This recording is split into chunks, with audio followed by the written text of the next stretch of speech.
60 The Answer.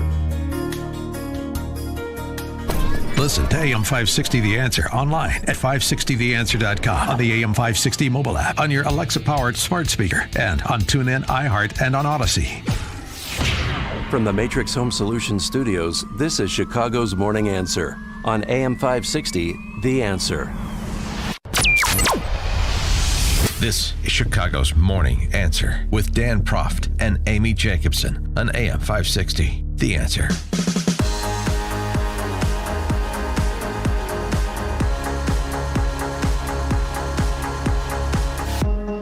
Top of the morning, Dan and Amy. One of the only members of the D.C. press corps that's worth a spit is the Associated Press's Matt Lee. He's the grizzled reporter who covers the State Department. And, he gives it to administration after administration. Don't just take a position. You have to provide evidence to support your position, or I'm going to continue to press you on the matter. And so that's what happened last week, when he had an exchange with State Department spokesman, this Poindexter named Ned Price, you've probably seen.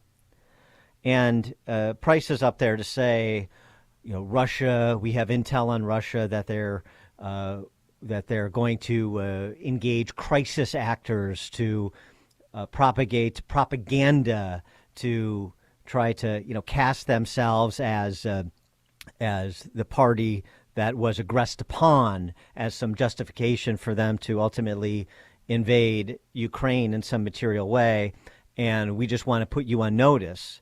And Matt Lee's like, well, how do you know? Well, what's the proof? We're just supposed to take you at your word? And it went like this. The fact that Russia continues to engage in disinformation campaigns. You made an allegation that they might do that. Have they actually done it? What we know, Matt, is what I have just said, that they have engaged in this activity, in this planning activity. But let me because obviously this is not the first time we've made these reports public. You'll remember that just a few weeks ago. I'm sorry. Made what report public? If you let me finish, I will tell you what report we made public. We told you a few weeks ago that we have information indicating Russia also has already prepositioned a group of operatives to conduct a false flag operation in eastern Ukraine. So that, Matt, to your question, is an action that Russia has already taken. It's an action that you say that they have taken, but you have shown no evidence to confirm that. And I'm going to get to the next question here, which is, what is the evidence that they this is like crisis actors, really? This is like Alex Jones territory you're getting into now. What evidence do you have to support the idea that there is some propaganda film in the making? Matt, this is derived from information known to the U.S. government, intelligence information that we have declassified. I think you know. Okay, well, where is it? Where is this information? It is intelligence information that we have declassified. Well, where is it? Where's the declassified information? I just delivered it. No, you made a series of allegations. And Would you like us to print out the topper? Because you will see a transcript of this briefing that you can print out for yourself. That's not evidence, Ned. That's you saying it. That's not evidence. I'm sorry. What would you like, Matt? I would like to see some proof that you can show that Matt, you have been that shows that the Russians are doing this. Ned, I've been doing this for a long time. I know, that was my point. You have been doing this for quite a while. You know that when we declassify intelligence information, we do so with an eye to protecting sources and methods. Is not going to fall. I remember a lot of things. So where is the declassified information other than you coming out here and saying? Matt, I'm sorry you don't like the format, but we have declassified. It's not the format; it's the content. I'm sorry you don't like the content. I'm sorry you are doubting the information that is in the possession of the U.S. government. No, I'm not saying that they're not, but you just come out and say this and expect us just to believe it without you showing a shred of evidence that it's actually true. Other than when I ask, or when anyone else asks, what's the information? You said, well, I just gave it to you, which was just you making a statement. Yeah, and then Ned Price went on to suggest, hey, if you want to believe the Russians over the U.S. government, then that's your choice. So now, Matt Lee is some sort of agent provocateur of the Putin regime in the press corps because he's asking for Ned Price to prove up something, to provide more proof than just his word on the topic. And, maybe back in the day, you would give the State Department the benefit of the doubt on these matters. But is it fair that Associated Press reporter Matt Lee isn't giving them the benefit of the doubt at present? For more on this, pleased to be joined by Stephen Bucci, visiting fellow for Special Ops and Disaster Management at the Heritage Foundation. Stephen, thanks for joining us. Appreciate it. Oh, it's good to be on the show. Thank you for having me. So to my question, is it fair that Matt Lee expresses some skepticism and requires more than Ned Price's word on the topic?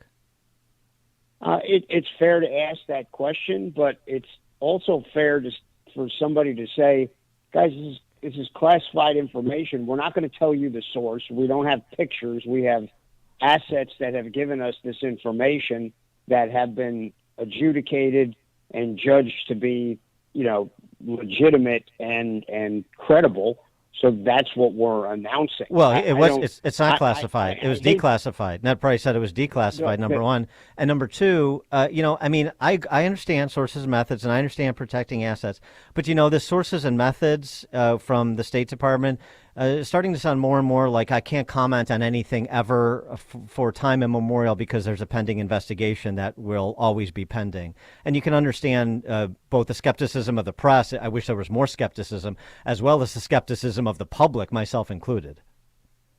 I can understand the skepticism. I have it a lot myself. I have taken people to task when I was in government and when I left government who used that as a screen, because a lot of times you sit there and go, how would the sources and methods be compromised if you talked about where this thing came from? Right. In this case, though, him declassifying the content of the intel is different than providing, and I'm doing air quotes here, the proof of that. I don't know what kind of proof they could provide for you other than a transcript of Putin giving the order to do the false flag, or a recording of him in his voice that you could then test. And, well, you could. I get the skepticism. Yeah. I understand, but you could characterize. There is a certain point where the government they're trying to share the information. They can only give you so much. And trust me, I am not an apologist for this administration. No, I know. In any way, shape, or form. No, or any for that matter. This isn't limited to this administration. It's skepticism that's been built up over generations of many administrations. He mentioned some of the previous, take my word for it, catastrophes. And I guess my point is to say that maybe you can characterize it, or maybe you can give more color to say what you can't say, rather than I gave it to you and my word is giving it to you, and that's the evidence is my word, and I just continue repeating myself. It actually breeds more skepticism, more doubt than less. Yeah, I agree with that. They could definitely have done this more artfully. The Russians have done this sort of thing in Ukraine before, where they sent in people, their so-called little green men, who were their Spetsnaz guys from Russia with no insignia, no name tags, no rank. Strangely enough, they were carrying weapons that only the Russian Spetsnaz carry. Mm-hmm. And they were in there stirring up, acting as, just local partisans.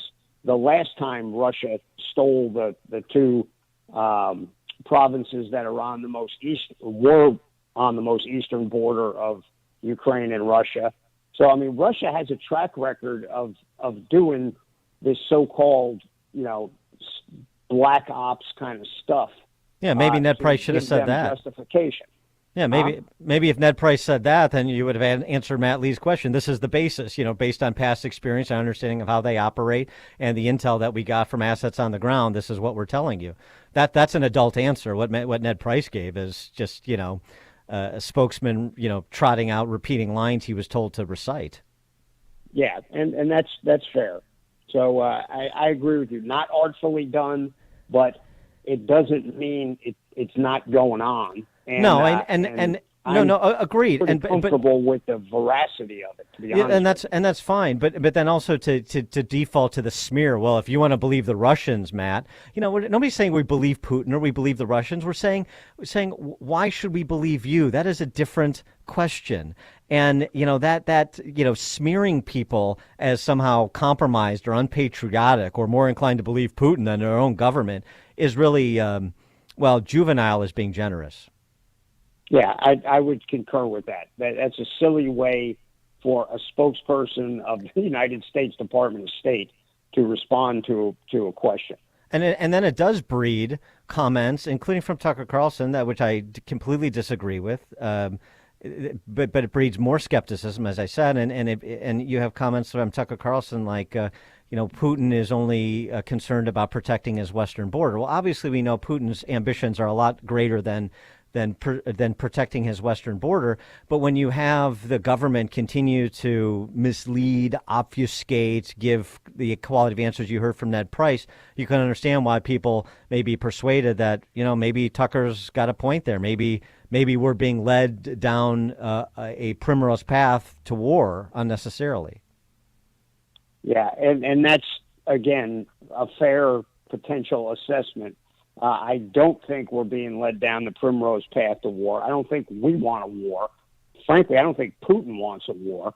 I think Putin is playing strong arm, geopolitics with his 100,000 troops on the border and another 50,000 up in Belarus to pressure the West into concessions that he'll be happy with.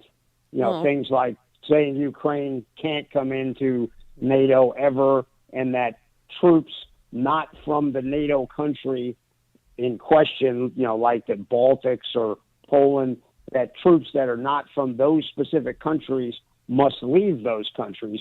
Those are ridiculous demands.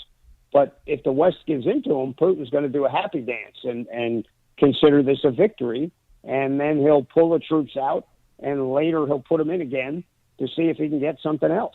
Well, during the 2008 Beijing Olympic Games, Russia invaded parts of Georgia. And you don't think that that's going to happen again? Because, you had Jake Sullivan, the national security advisor on ABC's This Week, saying that Russia's going to attack Ukraine at any time now. Well, that sentence is, in fact, true. They got a lot of troops, about a driveway's length away from the border. They could attack at any moment. Will they attack at any moment? I don't know. I hope not. I don't think Russia has as much to gain by doing that as some people are trying to portray. Russia knows they will lose a lot of their troops if they attack Ukraine also. They'll probably win if nobody helps Ukraine, but they'll lose a ton, not to mention all the sanctions and everything else that will come falling down on them if they do this. So I think what we have here is Putin playing hardball, the West playing hardball back again, everybody hoping that nobody moves, or that everybody blinks and the status quo continues. Putin's hoping he'll gain some political advantage.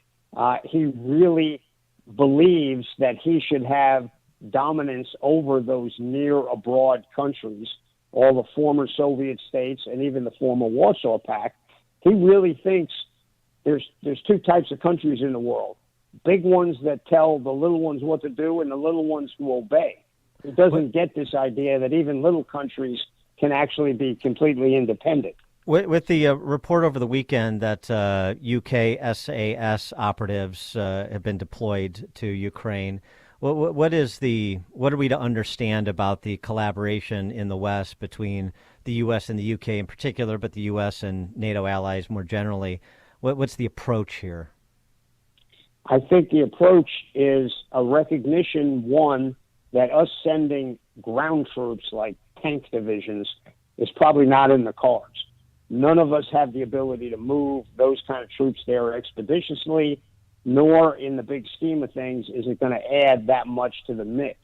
I think you're going to see NATO, the U.S., and the West in general providing a lot of logistical support, a lot of upgraded weapons capabilities, probably some air support, and then some specialized stuff, potentially like the SAS, like our special operation, both in a training mode to help the Ukrainians with that, but also potentially to strike key targets in conjunction with the Ukrainians to slow down the Russians if they do start to come. I think you'll see like communications hubs, command and control centers, those type things might be hit.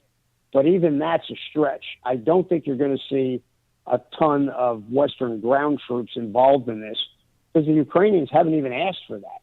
They're saying, look, we've got the people. Right. Just give us the goods to help us do it. Is it your assessment that the longer this goes on without Putin making a move into Ukraine, the less likely it is that he will? Yes, I think that's a fair assessment. Stephen Bucci, visiting fellow for Special Ops and Disaster Management at the Heritage Foundation. Stephen, thanks for joining us. Appreciate it. It's my pleasure. Thank you for having me on the show. Thank you. And he joined us on our turnkey.pro answer line.